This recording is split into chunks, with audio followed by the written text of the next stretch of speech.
नमस्कार दोस्तों, स्वागत है आपका हमारे YouTube channel Mannu education point में एक बार फिर से। दोस्तों आज हम हाजिर हो चुके हैं एक और नई वीडियो के साथ। वीडियो में आगे चलने से पहले मेरी आप सबसे रिक्वेस्ट है, अगर आपने हमारे यूट्यूब चैनल को सब्सक्राइब नहीं किया है तो चैनल को जल्दी से सब्सक्राइब कर लें, और वीडियो अगर अच्छी लगे तो उसको लाइक एंड शेयर करना ना भूलें। चलिए शुरू करते हैं। दोस्तों आज हम एक और नए टॉपिक के साथ हाजिर हो चुके हैं जिसका नाम है स्पाइरल मॉडल, जो कि SDLC का ही एक पार्ट है, यानी कि सॉफ्टवेयर डेवलपमेंट लाइफ साइकिल का ही एक पार्ट है, जिसको हम बोलते हैं स्पाइरल मॉडल। इससे पहले हमने पढ़े हैं वाटरफॉल मॉडल और प्रोटोटाइप मॉडल। अगर आपने वो वीडियो नहीं देखी है तो ऊपर आई बटन पर आपको उसका लिंक मिल जाएगा, आप जाकर वो वीडियो देख सकते हैं। तो आज हम बात करने वाले हैं सॉफ्टवेयर डेवलपमेंट लाइफ साइकिल के तीसरे मॉडल यानी कि स्पाइरल मॉडल के बारे में, जिसमें कि हमारी 4 स्टेजेस होती हैं। सबसे पहले प्लानिंग स्टेज होती है, उसके बाद risk analysis, third engineering and fourth evaluate. ये जो हमारा मॉडल है ये एक लूप में काम करता है, यानी कि ये एक स्पाइरल लूप होता है, ये इसमें काम करता है। ठीक है। और इसमें सबसे पहला आता है हमारा रिक्वायरमेंट गैदरिंग यानी प्लानिंग, जिसमें हम क्या करते हैं, कस्टमर से हम रिक्वायरमेंट को गैदर करते हैं कि उसको क्या चाहिए अपने सॉफ्टवेयर के अंदर या अपने मॉडल के अंदर, उसको क्या करवाना है। तो हम रिक्वायरमेंट गैदर करते हैं। सबसे पहला पॉइंट तो ये हो गया। नंबर सेकंड जो होता है हमारा रिस्क एनालिसिस, जिसमें हमारा रिस्क मैनेजमेंट, यानी कि जितने भी हमारे रिस्क होते हैं उस मॉडल के अंदर हम उसको रिमूव करने की कोशिश करते हैं। फिर उसके बाद उसका प्रोटोटाइप तैयार होता है। ठीक है। थर्ड आता है हमारा फिर उसके बाद डिज़ाइन। जब हम प्रोटोटाइप तैयार कर देंगे तो उसके बाद उसको हम डिज़ाइन करेंगे कस्टमर को दिखा के। फिर उसमें हम कोडिंग करेंगे। कोडिंग करने के बाद उसमें हम टेस्टिंग, इम्प्लीमेंटेशन और इंटीग्रेशन का पार्ट करते हैं, जो कि वो इंजीनियर करता है। ठीक है। उसके बाद हम फोर्थ पॉइंट पे उसको फिर इवेल्युएट करते हैं, यानी कि ये सब काम होने के बाद, रिक्वायरमेंट गैदरिंग होने के बाद और रिस्क एनालिसिस और इंजीनियरिंग, ये सब काम होने के बाद हम उसको इवेल्युएट कर देते हैं मॉडल को, और कस्टमर को हैंड ओवर कर देते हैं। यही हमारा पूरा एक स्पाइरल मॉडल है जो कि पूरे लूप में काम करता है। ठीक है। चलिए, अगर आपको इसमें लिखना है तो इसमें क्या लिखेंगे आप, आगे देखते हैं। इसमें सबसे पहला पॉइंट हमारा आता है the spiral model is one of the most important SDLC model which provides support for risk management। मतलब कि जो हमारा स्पाइरल मॉडल है ये हमारा एक SDLC लाइफ साइकिल का बहुत इंपॉर्टेंट मॉडल है, जो हमें रिस्क मैनेजमेंट की फैसिलिटी को प्रोवाइड करता है। ठीक है। इससे पहले हमने वाटरफॉल मॉडल और जो प्रोटोटाइप मॉडल पढ़े थे उसमें ये हमारी फैसिलिटी नहीं थी, इसलिए हम स्पाइरल मॉडल को मोस्ट इम्पॉर्टेंट मॉडल मानते हैं SDLC लाइफ साइकिल का। ठीक है।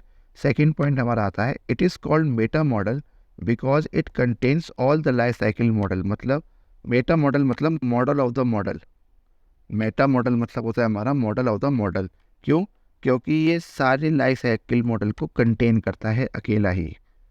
ठीक है। इसलिए इसको हम क्या करते हैं, मेटा मॉडल भी बोलते हैं। अगर आपके एग्जाम में आ जाए कि what do you understand by the spiral model, या what do you mean by a meta model, तो इसका मतलब क्या है, आपको स्पाइरल मॉडल के बारे में ही लिखना है। ठीक है।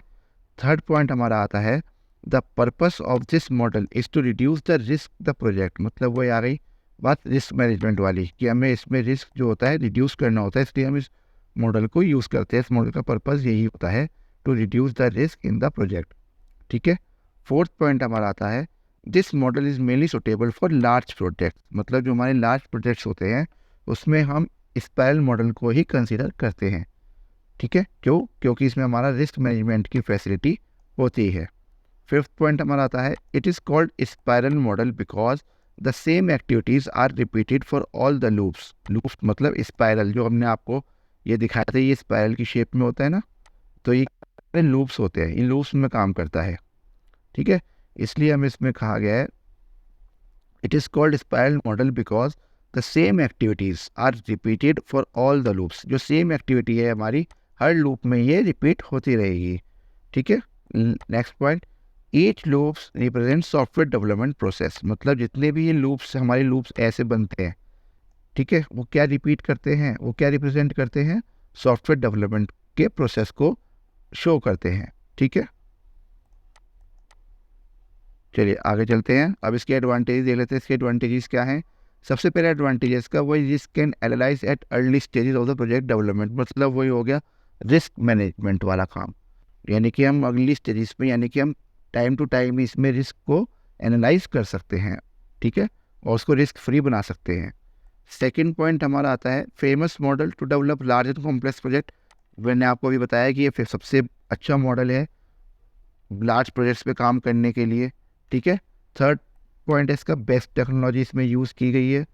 फोर्थ हमारा कस्टमर फीडबैक जो होता है वो रेगुलर बेसिस पे हमारा अवेलेबल होता है, मतलब जो कस्टमर होता है वो डेवलपर के साथ मिलके ही उसको प्रोटोटाइप को तैयार करता है, जिससे हमारा कस्टमर से हमें फीडबैक मिलता रहता है, तो वो टाइम टू टाइम ही सही रिस्क हमारा सही होता रहता है, ठीक है।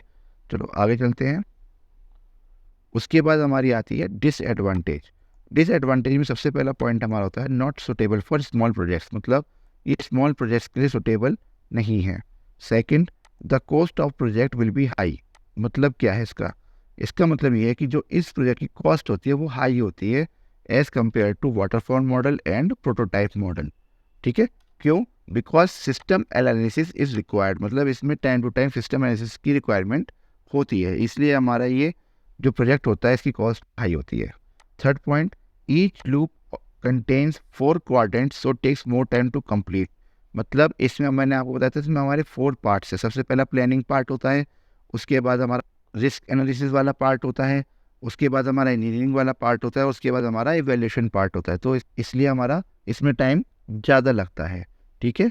वीडियो अगर आपको अच्छी लगे तो आप सब्सक्राइब करना ना भूलें चैनल को, और अगर आपको कोई भी प्रॉब्लम इसमें आती है तो आप हमें कमेंट सेक्शन में कमेंट करके पूछ सकते हैं, हम आपका आंसर जैसे जल्दी देने की कोशिश करेंगे। चलिए मिलते हैं अपनी नेक्स्ट वीडियो में, तब तक के लिए टेक केयर।